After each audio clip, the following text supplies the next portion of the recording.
오늘이 몇 주차예요? 6주차. 기초과정은 7주차로 이루어지는데요. 6주차입니다. 오늘 우리가 공부할 내용 중에서 주택저당증권, 겁나게 중요합니다. 이거 중요해요.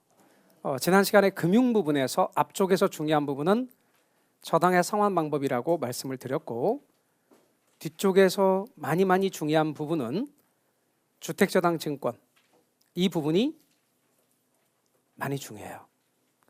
그 다음에 부동산 투자회사와 관련해서는 법령이 시험에 나오는데 이 법령이 어렵지 않은 법이에요. 근데 이게 매년 한 문제씩 출제되는 경향이 있어요. 물론 가끔 안 나오지만 10년에 한 9번 정도 나오는 비율로 90%, 그러니까 거의 나오는 거죠. 한 문제씩 나오고 있습니다. 그래서 이것도 좀 해놓으셔야 되고, 이 부분은 좀 쉬운 부분인데 전년도에 쉬운 부분에서 6문제나 출제돼서 정말 우리한테는 좀 도움이 되는 그런 부분이죠. 5에서 6문제가량이 출제가 되어지는 파트입니다. 자, 이제 주택저당증권에서부터 가겠습니다. 이 명칭부터요. MBS거든요. MBS. 이게 모기지예요. 모기지가 우리말로 뭐였죠? 저당. 팩트란 말은 담보한다. 담보한다는 뜻이에요. 요거는 증권이고. 그러니까 우리식으로 직역하면 저당 담보부 증권 이렇게 직역해야 되겠으나 관련 법령에서 이것을 주택저당증권 이렇게 명명하고 있어요. 그러니까 시험에 나오면 주로 주택저당증권으로 나오겠죠. 물론 저당담보부 증권으로 나온 적도 있긴 해요. 그러나 대부분의 시험은 주택저당증권으로 나오니까 MBS, 주택저당증권 이렇게 알아두시고, 우리 교재는 102페이지의 제목이에요. 자, 오늘 파트 시작이 제목이 뭐라고요? 그럼 이제 제가 MBS 우리말로 뭐라고 하나요? 하면 말하셔야 돼요. 자, MBS 뭐라고 하나요? 주택저당증권 이렇게요. 항상 자연스럽게 나와야 돼요. 그런데 일단 생소해요. 평소에 안 쓰던 거니까. 개론은 좀 생소한 것들이 있는데, 왜 평소에 안 써도 한 번, 두 번 들으면 좀 익숙해지는 생소한 말이 있고, 두세 번 들어도 계속 생소한 말이 있는데, 개론에 여러 번 들어도 생소한 그런 용어들이 좀 많은 편이에요. 그게 이제 부동산학 개론을 좀 이렇게 친숙하게 공부하는데 어려움을 주는 것 중에 하나인데, 그 중에 하나의 용어 중에 이거죠. 그래서 다시 한번요. 뭐라고요? 주택저당증권. 여러분, 근데 증권이다라고 말할 때 아까 제가 이제 영어로 이렇게 증권 이렇게 한다 그랬어요. 그래서 S로 끝나는 거는 이제 증권이라고 여러분이 생각하시면 되는데, 증권은 네 글자 뭐의 줄임말이게요? 그 네 글자 중에 두 글자 알려드릴게요. 끝이 증권이야. 무슨 증권의 줄임말이게요? 유가증권의 줄임말이에요. 그래서 증권은 유가증권의 줄임말이다. 그럼 유가는 뭐예요? 유가 앞에 있는 저 한문을 보면서, 한자를 보면서 유가가 뭐예요? 가치가 있는 거예요. 가치가 있는 증권. 그래서 유가증권은 이렇게 자꾸 제가 여러분에게 말씀드리기를, 공부를 하실 때 처음부터 시험에 나오는 말이나 또는 유식한 말의 표현으로 공부를 접근하면 쉽다 그랬어요? 어렵다 그랬어요? 어렵다 그랬어요? 그러니까 쉬운 말로 먼저 알아두고 자꾸 줄긋기 해라. 그러니까 제가 이렇게 말을 해요. 되게 말을 쉽게 하는 거를 여기다 쓰고, 그러나 자료에는 시험에 나오는 말을 나눠드리면서 해요. 그러면 여기에 쓴 말과 여기에 나온 말이 다른데 뭐를 기준으로 공부해야 되나요? 이렇게 물어보는 분들이 매년 계세요. 그것도 아주 많이. 그래서 제가 뭐라고 말씀드리냐면, 여기에 쓰는 말들은 시험에 나오는 말, 다시 말하면 기출의 지문을 활용할 수밖에 없고, 그러나 처음부터 그렇게 접근하면 어려우니 좀 쉬운 표현으로 간 다음에 그게 그 말인지를 계속 연결하는 과정이 공부 과정이다. 이렇게 말씀드린 거예요. 그럼 유가증권은 말 그대로 가치가 있는 증권이에요. 그러니까 내용이 일정한 권리나 금액이 기재되어 있어요. 자유롭게 사고 팔 수 있어요. 그리고 줄 수도 있어요. 양도나 증여가 가능한 증서예요. 질문합시다. 그런 의미에서 차용증서는 유가증권이라고 말할 수 있을까요? 차용 증서 있죠. 내가 돈 빌렸다는 증서. 그 자유롭게 양도나 이런 게 돼요? 갑돌이가 을돌이한테 돈을 빌렸어요. 그리고 써줬다고. 돈을 빌렸고 10만 원 빌렸음 언제 갚을게 하는 써줬어. 그러면 을돌이가 차용 증서 가지고 있죠. 그죠? 그걸 병돌이한테 팔 수 있어요? 팔아요? 그거 당연히 갑돌이는 모르잖아요. 그죠? 그럼 다시 써야 돼. 다시 갑돌이하고 병돌이 사이에. 그런 의미에서 차용증서는 유가증권의 형식을 다 갖추지 못했어요. 그러나 차용증서 같은 것이 있는데 기업이 개인에게나 누구한테나 돈을 빌렸어요. 그리고 써준 건 차용증서라고 안 해요. 그럼 뭐라고 그래요? 그런 거는? 네, 채권이라 그래요. 채권이라 그러고 좀 이따가 보면 여러분이 민법에서 배운 물권 채권과는 채권의 한문, 한자가 달라요. 채권이라 그러고 그 채권을 회사가 발행하면 회사채 그래요. 그 다음에 회사채를 줄여서 뭐라고 그래요? 두 글자로? 사채 그래요. 그때 사채는 나 사채 썼다. 큰일 났어. 그 사채 아니에요.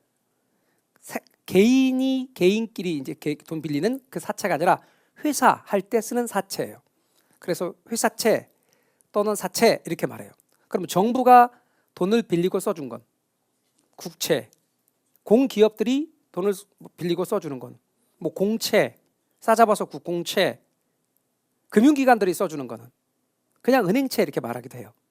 그래서 여러분 방금 제가 말씀드렸던 채권도 증권이에요. 주식도 여러분 자유롭게 사고 팔 수 있죠. 가치가 있죠. 그러니까 증권이지. 또 상품권이 있죠. 백화점 상품권 사고 팔 수 있죠. 줄 수 있죠. 선물로. 그러니까 유가증권이에요. 그래서 여러분 앞으로 유가증권은 줄여서 증권 그럴 거고 대표적인 걸 두 개를 예를 든다면 주식과 채권이 있어요. 그러면 주식과 채권으로 크게 구분할 수 있으며 그렇다면 주식의 경우를 한번 보자는 말이죠. 영어로는 스톡 그렇게 말하는데 우리가 유량 저량할 때도 저량도 스톡이었죠. 근데 주식도 스톡 그래요. 그러니까 주식의 경우를 어렵게 생각하지 말고 좀 쉽게 단순하게 설명드릴게요. 삼성의 주식을 샀어요. 그러면 삼성한테 돈이 가겠죠. 100만 원어치 샀거든요. 100만 원이 삼성에 갔죠. 그럼 삼성한테 돈 냈다는 증서 받아야 되죠. 그게 뭐다? 주식이다. 그러면 A라는 회사가 있다고 합시다. 삼성 하지 말고 A라는 회사고 이게 부동산 관련 회사라고 생각해도 괜찮고 전체 자산 가치가 1억이라고 가정해봐요. 이제 자금을 조달해야 되는데 지난 시간에 제가 말하기를 돈 끌어오는 게 금융이라 그랬고 금융을 크게 두 가지로 구분해서 내 거 팔고 자금을 조달하는 게 있고 또 하나는 빌리는 게 있다 그랬죠. 그럼 내 거 팔고 자금을 조달하는 건 무슨 금융이랬죠? 지분금융. 빌리는 건 부채금융. 그러니까 시험에 나오는 말로 우리가 연습해야 돼요. 무슨 금융? 지분금융, 부채금융. 그러면 이제 우리는 어떻게 하려고 하냐면 이 회사가 자기 걸 팔고 자금을 조달하는 방식. 그러면 이 회사의 전체의 자산 가치가 1억인데 100%를 다 팔았어. 그럼 얼마가 들어올까요? 1억이 들어오고 10%를 팔았어. 그럼 얼마가 들어와요? 1,000만 원이 들어오겠죠. 계산이 좀 어렵긴 한데 잘 따라가 보세요. 그래서 얘한테 판 거지. 그럼 얘는 뭐가 되느냐? 지분 투자자. 근데 얘가 주식회사면 이걸 두 글자로 뭐라고 하냐면 주주라고 그래요. 그래서 돈이 들어간다고. 팔았으니까 돈이 들어간다고. 그러면 이제 돈이 1억이 이렇게 들어가고 1억을 냈다는 증서인 주식을 받는 거지. 그러면 저 주식은 무슨 증권이냐면 증권인데 지분을 표시하는 증권이니까 지분증권이라 그런단 말이에요. 그래서 얘가 주주니까 그리고 주식도 보통주라는 게 있고 우선주라는 게 있는데 아무런 말 없이 주식은 다 보통주를 가리키고 보통주의 경우는 주주총회에 참여해서 의결할 수 있는 권한과 배당을 받을 수 있는 권한이 있어요. 그러니까 그게 보통 일반적으로 말하는 우리가 말하는 주식 보통주를 가리켜요. 우선주는 나중에 얘기해 드릴게요. 그래서 그걸 샀다. 그러면 이제 얘가 사업을 잘했다. 그러면 이제 사업을 잘하면 일단 배당 소득을 많이 받아. 그리고 얘가 그걸 팔았다. 그러면 주식 매매 차익도 얻죠. 그래서 배당 소득을 받는단 말이에요. 그런데 초과담보란 말이 뭔지는 좀 이따 제가 설명을 드릴 테니까 저거 신경 쓰지 마시고 배당소득을 받는다고. 그러니까 얘는 뭐예요? 만약에 사업이 잘 되면 배당소득도 많이 받고 주식매매 차익도 높아요. 그러니까 수익이 뭐예요? 겁나게 높아요. 근데 제가 누차 말씀드리기를 원리를 말씀드렸죠. 여러분이 이제 부동산학개론에서 이제 공부를 하시면서 배워야 될 원리가 있는데 제가 투자론에서는 언제나 그런다 그랬죠. 이렇게 이야기할 때 수익하고 같은 가치로 위험을 이야기해야 된다 그랬죠. 그다음에 이제 수익은 산출이니까 반드시 들어가는 게 있어야 된다 그랬죠. 그래서 투입, 산출, 투자액과 수익. 그다음에 수익을 또 얘기할 때는 그만큼의 또 위험. 그런데 수익과 위험 이게 얘는 어떤 관계라고 그랬죠? 수익이 겁나게 높으면서 위험이 겁나게 낮은 게 있어요, 없어요? 우리 현실에 그런 게 있어요? 그걸 있다고 믿으면 이제 바로 사기를 당하는 거예요. 그거 있으면 혹시 살짝 저한테만 좀 알려주시면 감사하겠습니다. 다음 주부터 저 못 본다 이제. 근데 없어요. 그런 게 없다고. 그러니까 위험과 수익은 무슨 관계다? 비례 관계예요. 그만큼 뭐도 높다? 위험도 높다. 사업을 잘못했네? 배당소득이고 뭐가 없어. 그리고 휴지가 됐기 때문에 당연히 주식매매 차익도 없는 거지. 제 말 이해가 되셨죠? 그럼 이제 이거는 좀 이따 설명한다 그랬으니까 잠시만 보류하고 초과담보 X가 뭔 말인지를 채권에서 설명드릴게요. 채권인데요. 일단 채권의 권자가 달라. 여러분이 민법에서 물권 채권할 때 그 채권하고. 그리고 이것은 보시면 알겠지만 문서를 의미하는 이게 문서를 의미하는 권자예요. 증서라고. 어떤 증서냐? 돈을 빌리고 주는 증서. 그러니까 개인끼리는 차용 증서인데 개인끼리 말고 아까 말한 회사가 돈 빌리고 주는 증서는 회사채라고 한다고요. 나라가 돈 빌리고 주는 증서는 국채라고 부른다고요. 이런 것들 다 싸잡아서 뭐라 불러요? 채권이라고 한다고요. 그럼 이제 A라는 회사가 자산 가치가 1억이에요. 그래서 이제 기업 공개를 했으니까 자산 가치가 1억인 걸 사람들이 알아요. 투자자가. 봤지? 1억이야. 그러니까 돈 좀 빌려줘. 그래서 얘가 저기다 이제 투자하기로 한 거지. 말하자면 채권을 사는 거예요. 그래서 이제 그 사람은 돈을 빌려주는 사람이니까 저당 투자자가 되는 거예요. 그럼 저당 투자자에 돈이 들어가는데 예를 들어 여러분이 만약에 어느 걸 여러분이 개인끼리야. 저 사람이 갖고 있는 것에서 전 재산이 담보가 전체가 1억이야. 전체 전 재산이. 그러면 1억을 빌려줘요? 1억을 빌려주면 안 돼. 왜 1억을 빌려주면 안 되냐면 내가 1억을 받는 과정에서 저 사람이 못 갚으면 나는 어떻게 해야 돼요? 강제적으로 경매 실행 같은 걸 해야 돼요. 근데 경매 실행이라든가 이런 절차에 돈 들어가 안 들어가? 돈 들어가요. 우리가 시장에서 움직이는 건 다 돈이야. 그럼 돈 들어간다고. 그러니까 돈 들어가는 건 내가 부담해야 돼요? 내가 돈 받기 위해서 들어가는 비용들을 내가 부담해야 돼요? 아니죠. 저 사람이 주기로 했는데 안 줬으니까 그 사람이 부담해야죠. 그러니까 어때요? 돈을 빌려줄 때 제가 자산 가치가 1억인 거니까 1억 빌려주면 안 되고 그보다 작은 돈을 빌려준다고. 그래서 이렇게 6천만 들어간다고. 그럼 얼마의 여유를 뒀죠? 4천의 여유를 뒀죠. 그럼 담보는 얼마죠? 1억. 돈 얼마 빌려줬죠? 6천 빌려줬으면서 담보는 1억. 담보를 이렇게 초과로 설정한다고. 저게 초과 담보예요. 그러니까 만약에 갑돌이가 5억짜리 아파트를 갖고 있어요. 근데 이제 은행 가서 1억을 빌리는데 이제 은행이 보고 1억을 빌려준 거야. 5억짜리 아파트니까. 그리고 이제 뭐 저당을 설정하는데 이제 우리가 보통 근저당이란 말을 하죠. 나중에 이제 민법 시간에 저당, 근저당 다 배웁니다. 그런데 봤더니 채권 초과액을 1억 2천으로 설정해 놓은 거야. 그래서 화가 나서 물었어요. 아니 내가 1억 빌렸는데 왜 채권 초과액을 1억 2천으로 설정했느냐? 이 사람이 돈을 못 갚을 경우 경매 실행을 통해서 강제로 대출금을 회수하는 절차 속에서 재반 들어가는 비용도 감안하여 이렇게 담보를 초과로 설정해요. 그런 걸 뭐라 한다고? 초과 담보예요. 그러면 여러분 기업에 있어서 안정적인 어떤 측면의 경우를 나중에 이제 그걸 이제 신용을 보완하다는 말을 쓰거든요. 이 신용을 보완하는 방법 가운데 하나가 첫 번째가 이렇게 담보를 초과로 설정하는 방법이 하나 있고요. 두 번째는 진짜 믿을 만한 기관에서 보증하는 게 있어요. 그러니까 내적인 방법으로는 담보를 초과로 설정하는 방법이고 외적인 방법으로 대표적인 것이 보증하는 거예요. 그럼 무슨 공사 같은 데서 보증하면 안심이 돼야 안 돼요? 되는 거죠. 대신 갚겠다는 거죠. 요즘은 보증이 뭔지를 다 알아서 아무리 친한 사람끼리도 보증을 부탁하거나 또 보증을 오케이 하는 사람이 없는데 옛날에는 친구 간에 그런 것도 못 해줘? 그래가지고 보증을 해줬어요. 근데 그 보증의 의미가 뭔지도 모르고 써준 사람도 많았다고. 그게 뭐예요? 이 사람이 못 갚으면 내가 대신 다 갚아줄게, 그 뜻이거든요. 그러니까 그냥 친구의 라는 그 한마디 때문에 대신 다 날리고 하는 경우도 있었다고.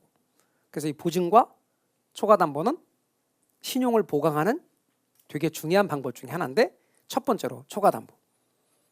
그러면 얘는 이제 담보로 초과로 설정한 거지. 근데 지분 방식은 그게 원래 어차피 내 거죠. 그러니까 빌린 게 아니죠. 그러니까 초과담보란 게 있겠어 없겠어? 없죠. 그래서 아까 지분증권인 주식에는 초과담보란 말이 없어요. 그래서 앞으로 여러분이 공부할 때 원리가 이래. 절대 외우지 마시고 앞으로 지분의 형식, 지분자가 들어가는 것, 지분, 금융도 지분 또는 뭐 증권도 지분 이러면 지분자가 들어가는 건 초과담보란 게 있겠어 없겠어? 절대 없어요. 채권 구조라야만 초과담보가 있는 거예요. 그럼 나중에 MBS가 크게 아까 뭐라고 그랬죠? 우리말로? 주택저당 증권이 4가지로 구분돼. 종류별로. 그 4가지로 구분되는 것 중에 어느 하나는 MPTS라고 하는 것은 지분형이에요. 그 MPTS가 지분형이면 걔는 초과담보가 있겠어요 없겠어요? 걔는 없다고. 근데 MBB는 채권, 완전 채권형이야. 그러니까 초과담보가 있다고. 그런데 혼합형이 있어요. 혼합형인데 채권 성격이 더 강해. 걔네들이 예를 들면 100이면 지분 성격은, 지분형 성격은 40%라면 채권형 성격이 60%인 짬뽕형이 있다고. 그런 짬뽕형 혼합형은 초과담보가 있겠어요 없겠어요? 있겠지. 이렇게 이해하시니까 외울 필요가 없는 거예요. 여러분들이 다 잘 아시잖아요. 그러니까 결론은 이해하면 외울 필요가 없는 거예요. 근데 어떤 분들은 이해했자야? 그리고 외운다? 그리고 따로 놀아. 그러니까 그러면 사람 말이 외울 게 너무 많아서 힘들어 죽겠어요. 그래요. 공식도 다 이해했대. 그리고 또 외야. 그러면 사람 말이 공식이 너무 많아서 힘들어 죽겠어요. 그렇게 하지 마시고 공부를 자꾸 쉽게 하는 훈련을 하셔야 돼. 그래야 꾸준히 오래 하실 수 있어요. 근데 힘들게 하시면 쉬 지치고 그 다음에는 하기가 싫어요. 그리고 이제 쉬 지칠 뿐 아니라 왜 하기가 싫냐면 성과가 안 난다고 느껴져요. 모의고사를 봤는데 30점 이렇게 나오는 거예요. 그럼 이제 다음에 충격받아서 열심히 하면 조금 나아지면 좋은데 안 나아지니까 하기가 싫은 거죠. 다시 돌아와서 채권하고 있단 말이에요. 초과담보 아시겠죠? 채권형에만 있는 거예요. 근데 얘가 뭘 샀냐면 채권 중에서 이자가 얼마 줄게라고 딱 정해져 있는 채권, 확정부 이자 수입 채권을 샀다고 가정해봐요. 그러면 정해져 있는 이자가 나와. 딱 이자 소득을 받는 거예요. 근데 사업이 되게 잘 됐네? 그렇다고 더 주는 게 아니라고요. 그러니까 얘는 수익이 그리 높은 게 아니에요. 딱 이자만 받는 거예요. 이자 소득. 따라서 수익이 낮은 편이에요. 그만큼 위험도 낮아. 그래서 얘는 위험도 낮고 수익도 낮다. 아시겠죠? 그래서 여러분이 무슨 주식 형태로 돼 있는 것에 투자하잖아요. 근데 잘 되면 되게 좋다. 그러면 되게 수익이 잘 나. 그 대신 되게 위험해. 채권 형태로 돼 있잖아요. 그러면 수익은 별로 높진 않은데 웬만해서는 그렇게 손해보는 경우가 많지는 않아. 경제가 되게 나쁘지 않는 한. 뭔 얘기인지 아셨죠? 물론 채권도 나름이긴 하지만. 그래서 여러분께서는 이렇게 의미를 알아두시고 제가 아까 말씀드렸던 이 채권과 민법에서 배우는 채권은 한자가 다르다. 다르죠? 그 민법에서 물권 채권할 땐 다 이거예요. 근데 부동산학에서 금융에서 채권할 땐 이걸 말하는 거예요. 이건 뭐냐면 채권자가 채무자에게 어떤 행위를 청구할 수 있는 권리를 채권이라 이렇게 말하는 거죠. 자, 그렇다면 우리는 크게 부동산 증권을 둘로 구분할 건데 우선 먼저 용어로 지분권 이렇게 말해보자고요. 그럼 전체가 100인데 그중에 10만큼을 내가 샀다. 그럼 몇 퍼센트를 내가 산 거예요? 10%. 그럼 내 거가 몇 퍼센트냐면 10%라고. 내 거가 지분이. 그러면 지분 투자자가 가지는 그걸 산 사람이 가지는 권리를 뭐라 하냐면 지분권이라 그래요. 그래서 지분권은 부동산이 있는데 예를 들어서 부동산이 이렇게 있어요. 근데 부동산이 총 몇 칸으로 돼 있냐면 10칸으로 돼 있다고 합시다. 그중에 한 칸 샀거든? 그러면 10%를 내가 가지잖아요. 내 거잖아요. 그죠? 그러면 나중에 이제 이런 거를 쭉 이게 10칸으로 돼 있다고. 근데 한 칸 내가 샀어. 그럼 나만 이건 내가 따로 이거를 등기할 수 있게 없게? 등기다 등록할 수 있어요. 그죠? 대표적인 게 아파트 같은 거란 말이야. 근데 그런 걸 구분 소유하고 민법에서 이제 공부한단 말이야. 그럴 때 전체 가운데 내가 이만큼을 갖고 있기 때문에 이 건물에 이만큼만 내 소유죠.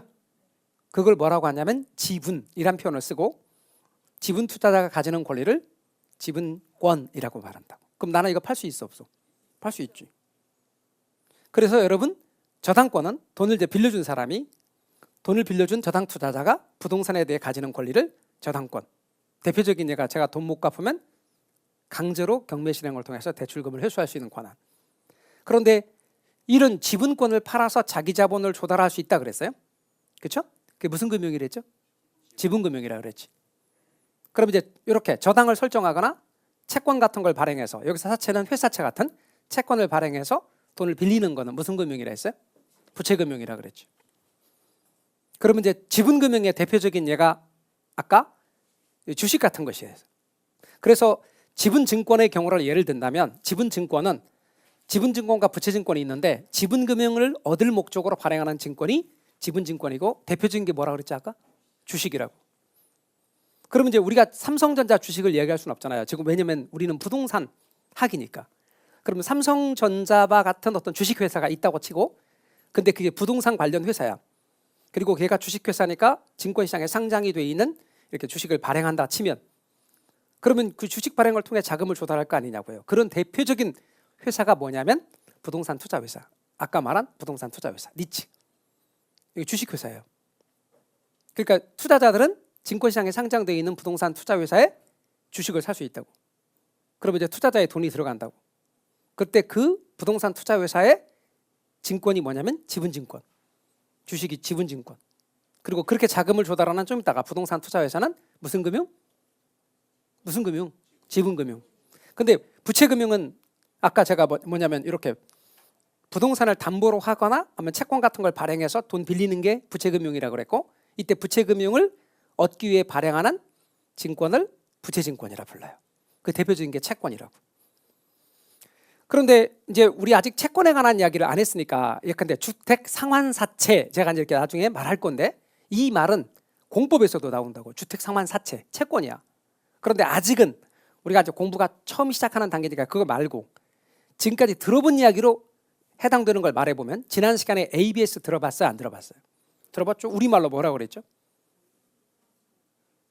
뭐 기대하고 물어본 건 아니니까 피차간에 뭐 쑥스러워하거나 그러지도 말고 그러지 마. 그냥 편하게 생각해 주세요. 자산 유동화 증권, 자산 유동화 증권, 자산 담보부 증권이라 해도 좋은데 법에는 자산 유동화 증권 이런다 했고 그다음에 또 하나 MBS는 주택 저당 증권이라고 했죠. 걔네들이 뭐다? 바로 부채 증권이다. 그래서 ABS나 MBS는 무슨 증권이라고? 부채 증권이에요. 부채 증권이에요. 그래서 부채 증권이라 이렇게 말할 수 있습니다. 자, 그럼 우리는 이제 저당시장의 구조 지난 시간에 봤던 걸 다시 우리의 기억을 살리기 위해서 리마인드 해볼까요? 얘가 자금을 얼마 조성했다고 지난 시간에 그랬죠. 제가 100억을 조성했다. 기억나세요? 다 까먹었어요? 자, 그 다음에 대출을 하는데 1억씩 자금을 대출한다. 그래서 1억씩 자금을 대출한다. 그 다음에 대출금리는 고정금리 그때 몇 퍼센트 제가 예를 들었죠? 5%라 치자. 그럼 이제 집 살려고 이 사람은 돈을 빌릴 거고 이쪽으로 돈 가고 이쪽으로는 저당권과 원리금 수취권이 갈 거다. 이 부분을 뭐라고 한다? 1차 저당시장이라 한다. 그죠? 1차 저당시장에서는 첫 번째 뭐가 이루어진다? 저당대부가 이루어진다. 그리고 저당권이 설정되는 시장이다. 그리고 저당권의 피담보 채권에 해당되는 저당채권 또는 주택저당채권이 형성된다. 그런데 돈이 융자기간이 10년이라고 가정하잔 말이에요. 5% 고정금리로 10년간 돈이 묶이네. 그럼 돈이 묶이는 위험을 무슨 위험이라 그랬어요? 돈 한 글자를 두 글자로 뭐라 그래? 현금 세 글자로 뭐라 그래? 유동성. 그래서 돈이 묶이는 위험을 무슨 위험? 유동성 위험이라고 말했죠. 근데 5%로 빌려줬는데 시장금리가 5.1%로 올랐네. 그럼 0.1% 포인트만큼 금리차 손해가 나죠. 그럼 금리차 손해가 나는 위험을 무슨 위험이라 한다 했어? 금리 위험. 이게 자동으로 따라온다 했죠. 그럼 이걸 해소하는 방법은 이 저당권을 팔면 좋겠지만 우리 영미법과 달리 우리는 저당권 자체를 파는 게 아니라 저당권의 피담보 채권에 해당되는 저당채권을 넘긴다 그랬죠. 그럼 자금의 여유가 없으면 얘가 이걸 가지고 있으면 원금과 이자를 따박따박 받을 수 있으나 자금의 여유가 없다면 가지고 있는 저당채권의 전부 또는 일부를 판다고 그랬죠. 2차 시장에 가서.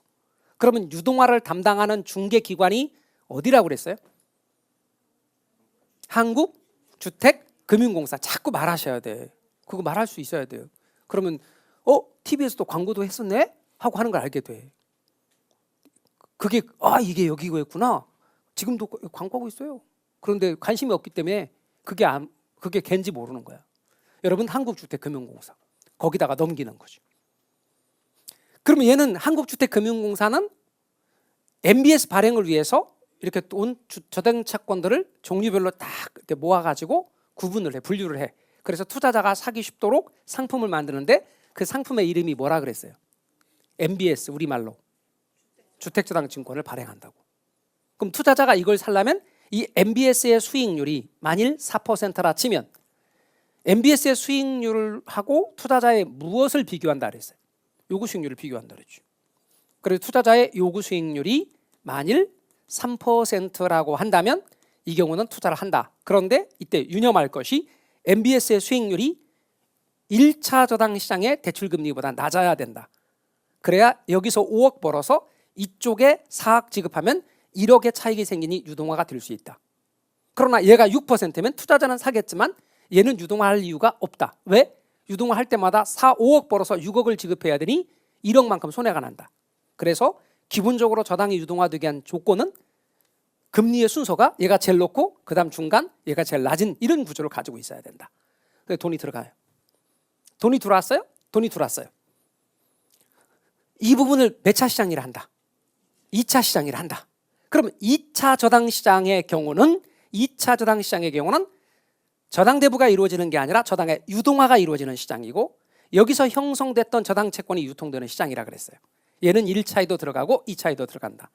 돈 한 글자, 두 글자로 바꾸면 현금 세 글자로 바꾸면 유동성이 증가했어요, 감소했어요? 이렇게 해서 증가했지. 유동성이 증가하니까 무슨 위험이 줄어들어요? 유동성 위험이 줄어들고 또 그 돈을 5.1%로 대출하면 금리차 손해나는 수익성 악화 위험도 줄어드니까 무슨 위험도 줄어들어요? 금리 위험도 줄어든다 그랬지. 자, 두 번째 하니까 좀 더 낫죠.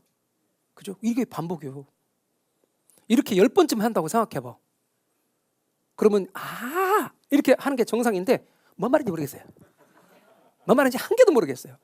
그러는 분도 있어요. 그래도 괜찮아. 저건 괜찮다고 자꾸 그래 제가 스스로. 그래도 괜찮아. 자, 그 다음 또 보세요. 방금 했던 이야기를 이렇게 추려보자고요. 저당 시장의 참여자를 셋으로 나누는 거예요. 차입자. 얘와 얘가 힘 아파요. MBS를 발행했으니까 발행자. 얘 투자자. 질문합시다. 저당 시장의 참여자를 셋으로 나눠서 말해봐요. 누구가 있죠? 차입자, 발행자, 투자자. 다시 한번 합니다. 차입자, 발행자, 투자자. 걔네들이 뭐 하는 사람인지 알겠죠? 차입자는 돈 빌리는 사람, 발행자는 뭘 발행하는 사람? MBS 발행하는 사람. 투자자는 MBS 사는 사람. 뭔 말인지 아셨죠? 자, 그럼 얘가 돈을 30만 원 갚았다 쳐. 그러면 얘를 통해서 30만 원이 다 얘한테 간다. 왜? 30만 원 받을 권한이 얘한테 있기 때문에. 근데 사실 30만 원이 다 가면 안 돼. 왜냐면 이 구조가 운영되려면 돈이 필요하니까. 그러니까 10,000원 떼고 간다. 그런 형식도 있어요. 얘를 통과해서 가는 거. 그게 나중에 MPTS라고 배운다고. 근데 30만 원 갚았다. 안 간다. 얘한테 안 간다. 안 가고 정해져 있는 날짜에 원금과 이자만 준다. 그런 건 MBB. 그 다음에 혼합형이 있어. 혼합형. 그거는 좀 이따 설명을 할 거예요. 이런 구조를 가져요. 한 번만 더 구조를 더 설명하기 위해서 압축했어요. 잘 봐봐요. 아까 이야기. 그래서 이 그림들이 중요한 게 아니고 내용 이해가 중요하고 책들 어디에도 없어요. 그냥 제가 설명을 위하여 막 그림들을 만든 건데 그리 중요한 그림 아니니까 따라 그리지도 말고 또 뭐 나중에 보면은 제가 만든 합격서에도 이런 그림 없으니까 이거 압축한 그림 없어요. 그냥 여러분의 이해를 돕기 위한 거니까 편하게 봐주세요. 다시 얘가 차입자, 얘가 발행자, 얘가 투자자 이렇게 셋으로 구분해요. 그러면 A라는 은행이 있다고 가정해봐요. 그럼 A라는 은행이 돈을 빌려줬어? 그러면 돈을 빌려줄 때 융자 기간이 딱 하나만 있는 건 아니잖아. 어떤 건 3년, 어떤 건 5년, 어떤 거는 10년, 더 길게 예를 들어서 15년 막 이렇게 있다고 합시다. 그리고 어떤 거는 이자율이, 어떤 것은 대출 이자율이 3%, 어떤 거는 3.5%, 어떤 건 4%, 어떤 건 5% 다양하겠죠. 그래서 A 은행은 돈을 빌려주고 다양한 저당들이 이렇게 있겠지. 색깔들이 달리 했어요. 그래서 이렇게 여러 가지 저당들이 이렇게 설정돼 있어. B은행도 그러겠죠. 그래요, 안 그래요? B은행도 그래요. 그럼 C라는 은행도 이렇게 하겠죠. 그래서 이렇게 하요. 그래서 우리은행도 그럴 거고, 구민은행도 그럴 거고, 신한은행도 그럴 거고, 하나은행도 그럴 거란 말이에요. 그리고 또 다른 은행들도 다 그렇게 할 거라고. 자금의 여유가 있으면, 가지고 있으면 원금이자 따박따박 받아. 자금의 여유가 없으면 저것의 일부 또는 전부를 누구한테 판다 그랬죠? 한국주택금융공사한테 팔아요. 정확하게는 저당권을 파는 게 아니고 뭘 판다 그랬죠? 저당 채권을 팔아. 이렇게. 그래서 이것만 팔았대. 얘는 이것만 팔았고, 얘는 이것만 팔았대. 그럼 얘는 다시 분류해. 어떤 것끼리? 유사한 것끼리. 그래서 이렇게 분류해. 또 이렇게 분류해. 또 이렇게 분류했어. 유사한 것끼리. 그래서 요거는 이런 MBS를 발행했어. 자, 이런 MBS 발행하고, 이건 이런 MBS 발행하고, 이런 MBS 발행하는데, 이게 뭐냐? 영어로, 저당이 영어로 뭐랬죠? 모기지. 모아놓는 걸 풀이라 그래요. 그래서 영어로 모기지 풀이에요. 여러분, 아이들이 이렇게 놀 수 있도록 말랑말랑한 고무공을 모아놨어. 아이들이 갖고 놀 수 있도록 말랑말랑한 고무공을 모아놨어. 그런 걸 뭐라 그래? 볼풀이라 그러잖아. 그리고 또 물을 담아놨어. 물을 담아놨어. 아이들이 이렇게 막 깊지 않게 좀 이렇게 물놀이 할 수 있도록 물을 담아놨어. 뭐라 그래? 풀 또는 풀장 그러잖아. 그럼 모기지 풀은 뭘까? 우리말로 모기지 풀. 저당 뭐라고? 그래서 제일 첫 번째는 저당 풀 그랬어요. 그냥 저당 풀. 그리고 또 어떤 사람은 있어요. 저당을 모아놨으니까 모아놓는 걸 뭐라 그래? 집합. 그래서 저당 집합 또는 저당 채권을 집합, 저당 채권 집합, 저당 채권 집합물 이런 식으로 말했어요. 그래서 이게 뭐야? 주택저당 채권이잖아. 그죠? 우리는 저당 채권이 원래 주택저당 채권이잖아. 그래 안 그래요? 줄여서 저당 채권이잖아. 그걸 다 모아놨다니까. 그래 주택저당 채권 집합물 이렇게 해놨다고. 저게 우리말의 표현이에요. 영어로 모기지풀인데 그걸 우리말로 바꾸다 보니까 주택저당 채권 집합물 이렇게 출제자가 냈단 말이에요. 기출 용어일까 아닐까? 기출 용어만 설명해요. 저는 시험에 나오는 말만. 아셨죠? 그런데요, 영어로 표현된 걸 어느 학자가 말했다고 해서 다른 학자가 똑같이 그 용어를 쓰는 게 아니거든. 또 다른 학자는 이렇게 표현했어요. 저당 채권의 집합. 또 다른 학자는 그냥 저당풀 그랬어요. 한글로 저당풀. 그러니까 여러분은 앞으로 모기지풀이란 말이 나오면 주택저당 채권 집합물 또는 저당 채권의 집합. 아셨죠? 저당 채권의 집합이니 주택저당 채권 집합물이니 하는 건 바로 이렇게 이걸 말한다. 얘가 유사한 저당들끼리 모아놓은 걸 말한다. 그럼 이걸 기초로 뭘 만든다? 아까 이거 기초로 뭐 만든다 그랬어? MBS 만든다니까? 그럼 MBS가 이런 걸 기초로 만든 MBS는 이렇게 생겼고 이런 걸 기초로 한 MBS는 이렇게 생겼고 일부 색깔 달리한 거야. 다른 거라는 걸 보여주기 위해서 이런 MBS는 이렇게 만들었대. 말하자면 이건 지분형이고 예를 들면 이건 채권형이고 이건 짬뽕형, 혼합형이래. 그런 식으로 다양하게 만든 거예요. 그럼 투자자는 입맛 따라 골라서 하는 거지. 말 때 이해가 되셨어요? 이런 구조예요.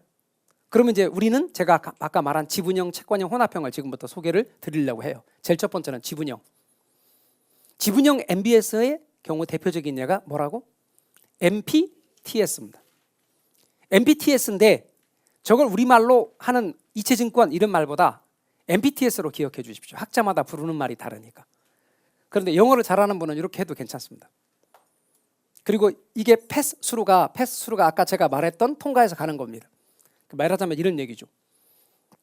차입대가 30만 원 갚았다. 그런데 유동화 기간을 통과해서 투자자에게 넘어간다. 이건 마치 여러분이 열심히 일했다. 여러분의 월급 통장으로 돈이 들어왔다. 그런데 내 월급 통장을 스티지 지나서 카드 회사로 갔다.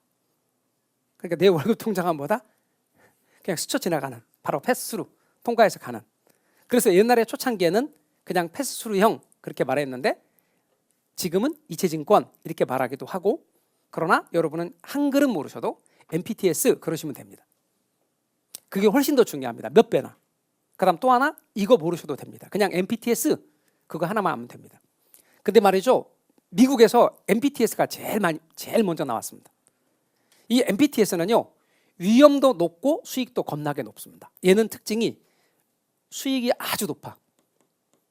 근데 위험도 겁나게 높아. 왜 그런 거 하냐면 좀 이따가 말씀을 드리겠지만 권리가 다 투자자에게 있습니다. 그러니까 위험도 투자자가 다 집니다. 그래서 위험과 수익이 아주 높아. 그래서 투자자들 하여금 외면받게 됐어요. 뭐 때문에? 위험이 너무 높아서. 그럼 투자자는 어떤 생각을 할까요? 안전한 게 나왔으면 좋겠네. 그래서 나온 게 MBB입니다. 겁나게 안전합니다. 겁나게 안전하면 뭐랄까요? 수익도 겁나게 낮습니다. MBB는요, 이렇게 요것의 줄임말인데, MBB는요, 권한이 누구한테 있다? 발행자에게 있습니다. 발행자에게. 그러니까 위험도 누가 진다? 발행자가 집니다. 그럼 투자자는 이자만 받습니다. 그래서 얘는 수익도 낮고 수익도 아주 낮고 위험도 겁나게 낮습니다. 그러자 투자자에게 외면받게 됩니다. 투자자는 어떤 생각을 할까? 아이, 그지 말고 수익도 좀 중간이고 또 위험도 중간인 게 좋겠네. 그게 혼합형입니다. 혼합형의 MPTB는 요거의 줄임말이고, 그 다음에 CMO는 요거의 줄임말인데, 얘네들의 특징은 수익도 중간이고 위험도 중간입니다. 그런데 중간입니다. 중간. 세모는 중간이라는 뜻입니다. 그런데 여기에 흐름의 순서가 제일 먼저 얘가 나왔고, 그 다음에 MBB, 그 다음에 MPTB, 그 다음에 CMO의 순서로 흘러온 겁니다. 혼동되지 않도록 이것도 지우고 다시 써보겠습니다. 위험 중간, 수익 중간. 얘만 그런 게 아니라 얘도 다 이렇게 다가 그렇습니다. 그러면 방금 흐름의 순서가 얘가 나오고 얘가 나온다고 그랬는데 둘 다 혼합형인데 왜 얘 다음에 얘가 나왔느냐? 얘는 말이죠, 상품 종류가 하나밖에 없습니다. 그러니까 만기가 딱 정해졌어. 만기, 예를 들면 만기 10년, 그리고 이자율, 수익률 얼마, 이런 식으로 딱 단일 상품으로 만들어졌습니다. 근데 투자자는 욕구가 다양합니다. 나는 좀 만기가 짧고 수익률이 낮더라도 만기가 짧은 게 좋겠네. 어떤 투자자는 아니야, 난 여윳돈으로 투자하니까 만기가 길면서 수익률이 높은 게 좋겠네. 어떤 투자자는 만기가 너무 길지도 말고 좀 짧지도 말고 좀 중간 정도 되면서 수익도 중간 정도인 게 좋겠네. 이런 투자자의 다양한 욕구를 충족하기 위해서 얘는 여러 종류로 만기와 이자율을 다양하게 만들어서 여러 종류로 상품을 만들었습니다. 그래서 주택자산채권 집합물, 모기지 풀이죠. 그것을 담보로 발행된 여러 계층의 채권으로 위험의 분산과 다양한 투자자의 욕구를 충족하기 위해서 하나의 모기지풀, 하나의 집합, 저당채권의 집합입니다. 모기지풀에서 만기와 이자율을 다양하게 한 겁니다. 그래서 여러 가지 종류의 채권을 발행하는 걸 CMO라고 불러요. 이 이야기는 나중에 또 설명을 드릴 테니까 한 번만 그냥 살짝 보는 겁니다. 그래서 이렇게 발전 순서가 됐다. 위험과 수익이 제일 높은 건 뭐라고? MPTS 말 시키는 거예요. 일부러 MPTS 이렇게 해보려고. 위험과 수익이 제일 낮은 건 뭐라고? MBB 중간인 거에서 먼저 나온 놈이 뭐고? MPTB 나중에 나온 만기와 이자율을 다양하게 한 놈은 CMO 이렇게 됐다고요. 자꾸 말해봐야 돼요. 외계말처럼 느껴지니까. 그러면 얘는 말이죠, 지분형이 뭐냐면 권한 두 개가 투자자에게 다 넘어갔어요. 그 권한 중에 첫 번째가 원금이자 받을 수 있는 권한, 그걸 원리금 수취권이라 그래요. 두 번째는 모기지풀에 관한 소유권. 모기지풀에 관한 소유권이 뭐냐? 자, 아까 모기지풀을 뭐라고 그랬죠, 우리말로? 앞에 화면에서 주택, 저당, 채권, 집합물에 대한 소유권 또는 저당 채권에 대한 소유권. 요게 누가 가진다고? 투자자가. 그럼 권한을 투자자가 갖는 거야, 권리를. 제 말 이해가 되셨어요? 그러니까 수익이 높다고. 근데 권리를 투자자가 가지면 위험이 따라가야 돼, 항상. 그러면 여기에 따르는 위험이 있고 여기에 따르는 위험이 있는데, 기초과정은 이거에 따르는 위험인 채무불이행 위험은 나중에 설명하기로 하고 이것만 먼저 합시다. 자, 원금이자 따박따박 받아야 되는데 만기가 조기 전에 차입자가 싹 다 갚아버렸네. 그러면 원금이자 받겠다고 생각한 사람은 그게 무슨 위험이에요? 걔가 만기가 되기 전에 갚는 걸 뭐라고 그래? 조기상환 위험이 되는 거예요. 그래서 여러분 10년을 생각하고 원금이자 받을 건데 걔가 1년 만에 갚아버렸어. 그러면 그게 뭐야? 조기상환 위험. 누가 부담한다고? 투자자가 부담하는 거예요. 그래서 앞으로는 원리금 수취권이라는 걸 따라가는 위험이 뭐냐? 조기상환 위험이에요. 원리금 수취권 따라가는 위험이 뭐냐? 조기상환 위험이에요. 그래서 얘를 가지는 사람을 보세요. 투자자. 그럼 조기상환 위험도 누가 부담한다? 투자자. 이렇게 줄긋기가 딱 돼야 된다고. 그러면 좀 이따가 나중에 뒤에서 이거 따라가는 위험도 설명드린다 그랬죠? 그거는 우리 이론 강좌 때 할 거예요 또. 그러니까 그거는 신경 쓰지 마요 지금은. 그래서 권한도 투자자, 위험도 투자자. 근데요 저런 건 나중에 가 다 맞춰요. 하나도 여러분이 적지 않아도 돼. 다 맞춰. 다 맞출 수 있는 가능성을 좀 더 보여드릴 텐데 여러분은 뭐만 잘하면 된다? 이런 말만 잘하면 돼. 그러니까 이런 거 적지 마요 지금. 제가 이렇게 말씀을 드리는 거예요. 지금은 적지 않아도 돼. 다 맞아. 여기 틀린 사람 틀린 거 본 적이 없어 제가 지금까지. 다 맞아. 근데 이런 건 못해. 자 말해봐요. 제가 7월 달에 봐도 이걸 말하지 못하는 사람만 봤어도 답을 틀리는 사람 별로 못 봤어요. 제가 그렇게 만들어 드린다고. 근데 이걸 말하는 건 제가 말하는 게 아니고 여러분이 말하는 거니까 그래. 그래서 그것만 해요. 이런 거 적지 마시고. 좀 이따 외울 수 있는 가능성도 보여드릴게요. 그 다음 여러분 봐봐요. 채권형입니다. 채권형 같은 경우는 아까 말씀드리기를 원리금 수취권과 주택저당 채권 집합물에 대한 소유권을 누가 가진다 그랬죠? 발행자가 가져요. 그러니까 조기상환위험 누가 부담할까? 발행자가 부담하는 거예요. 그러니까 투자자는 제일 안전하지. 저를 못 믿으시죠? 적는 이유가. 저를 한번 믿어보실래요? 나중에 틀리는 사람이 없다니까? 진짜예요. 극단적으로 좀 설명 듣고 나면 외우는 거 다 한다니까. 좀 이따 다 외울 수 있다니까. 외우게 만들어 드린다니까. 그 대신 이런 것만 따라 하라고요. 아셨죠? 예, 진짜라니까. 봐라. 좀 이따가 또 못 믿는다. 발행적, 투자적. 위험도 높고 수익도 높다. 위험도 낮고 수익도 낮다. 자, 그다음 나옵니다. 혼합형 짬뽕형입니다. 얘는 원리금 수취권은 투자자에게 넘깁니다. 그럼 원리금 수취권을 투자자에게 넘기고 투자자는 원금이자 받는 데 관심이 있죠. 그러니까 원리금 수취권이 넘어갑니다. 그러니까 이거 무슨 형 형태입니까? 무슨 형 따라간 겁니까? 지분형. 그 대신 주택저당 채권 집합물 저당은 누가 관리한다? 발행자가 관리합니다. 이거는 채권형 따라갑니다. 요건 지분형 성격, 요건 채권형 성격. 두 가지 다 있으니까 혼합형입니다. 말뜻 이해가 되셨죠? 위험도 중간, 수익도 중간입니다. 그럼 질문합시다. 조기상환 위험은 누가 부담하게? 투자자가 부담하는 겁니다. 투자자 따라가니까. 자, 여기까지 이해하셨죠? 자, 이해가 됐지만 외우는 법도 간단하게 얘기해 드립니다. 그냥 T자 붙은 건 투자자야. T는 투자자야. B자 붙은 건 발행자고. T자, B자 다 붙거나 안 붙잖아. 그러면 짬뽕형이야. 근데 투자자한테 돈 주고 돈 준단 말이야. 이렇게 돈. 그죠? 원리금? 그 발행자는 소유권을 가지는 거야. 그러니까 여러분은 소발만 기억하면 돼. 뭐라고요? 닭발? 소발. 자꾸 닭발이라고 하는 분이 나중에 있어서 닭발 좋아해요. 그렇게 하고 소발만 기억하시면 돼. 그러니까 외우는 건 이거예요. 결국 T는 투자자예요. B는 발행자예요. T, B 다 붙거나 안 붙으면 네, 소발만 기억하면 돼.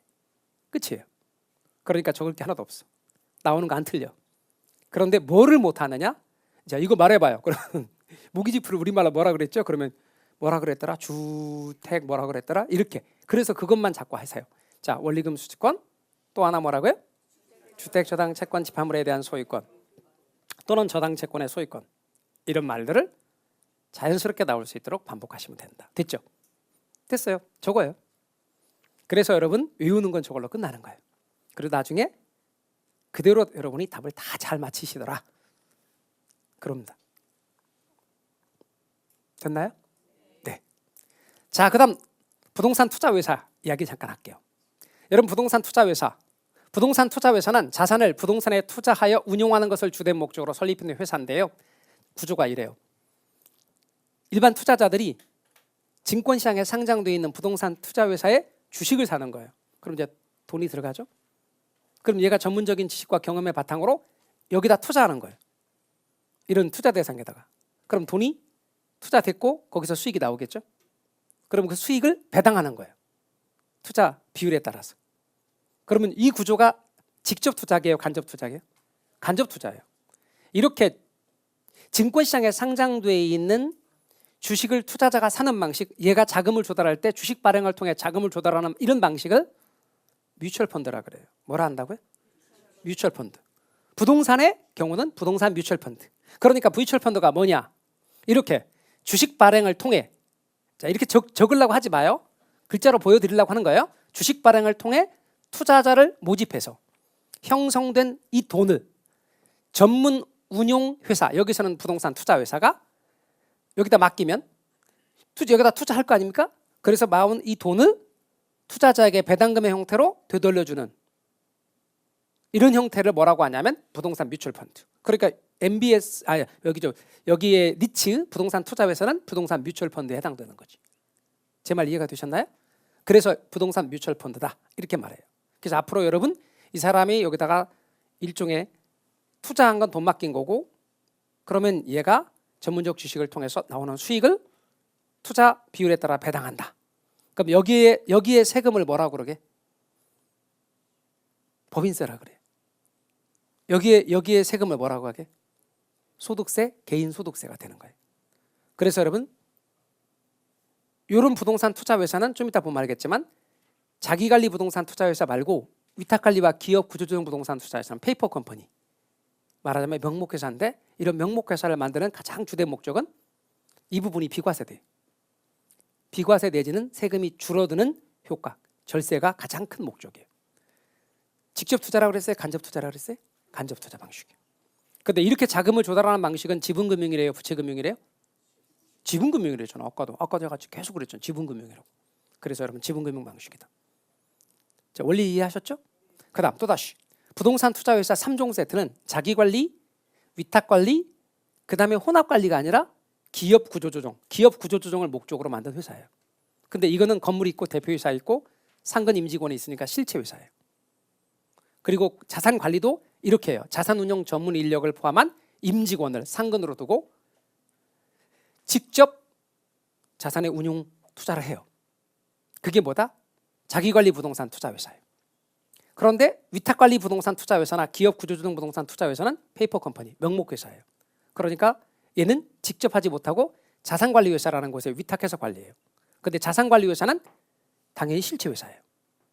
그 다음에 법의 부동산 투자회사법은 얘와 얘를 주로 규정하고 있어요. 그리고 뭐다? 얘는 얘를 준용한다라고 하는 측면이 많아요. 그러니까 이렇게 세 개 있지만 법에 주로 이렇게 돼 있고 얘는 얘를 준용할 때가 많다. 그런데 이 셋 중에 얘도 명목회사고 자산관리회사에 위탁하는데 이 셋 중에 혜택을 제일 많이 주는 것, 정부가 혜택을 제일 많이 주는 것, 그게 바로 기업 구조조정을 목적으로 만든 부동산 투자회사예요.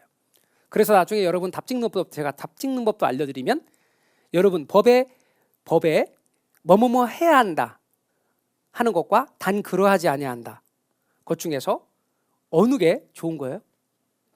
해야 한다가 더 좋은 거예요? 그러지 않아도 된다가 더 좋은 거예요? 그러지 않아도 된다.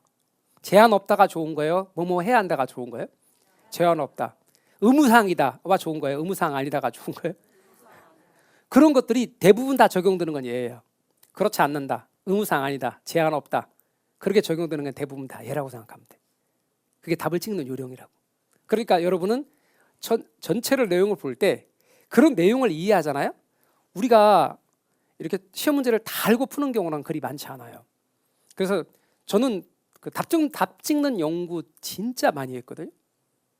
지금도 계속 그렇고. 근데 나중에 보면 알겠지만 되게 그럴듯해요. 왜냐하면 실제로 수능 같은 경우 그런 답 찍는 것과 관련된 책들도 있어요. 저 그런 책 많이 봅니다. 진짜로. 왜냐하면 여러분들이 다 알고 답을 하시면 좋지만 잘 모르면 답을 찍어야 될 거 아니냐고. 그걸 지금부터 연습시키는 것 중에 하나입니다. 지금. 그래서 여러분, 자, 부동산 투자회사는 몇 종이 있다? 3종이 있다. 그중에 건물이 있고 대표사에 있다. 그런 실체회사는 뭐다?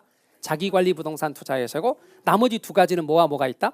위탁관리 부동산 투자회사와 기업 구조조정 부동산 투자회사는 무슨 회사다? 명목회사다. 이 중에서 혜택이 제일 많은 건, 그러니까 예를 들어 세금 혜택 같은 것도 제일 많은 건 기업 구조조정 부동산 투자회사다. 법적인 의무사항이 제일 적은 건 기업 구조조정 부동산 투자회사다. 이렇게 찍을 수 있는 배경들을 해놓는 거죠. 아셨죠?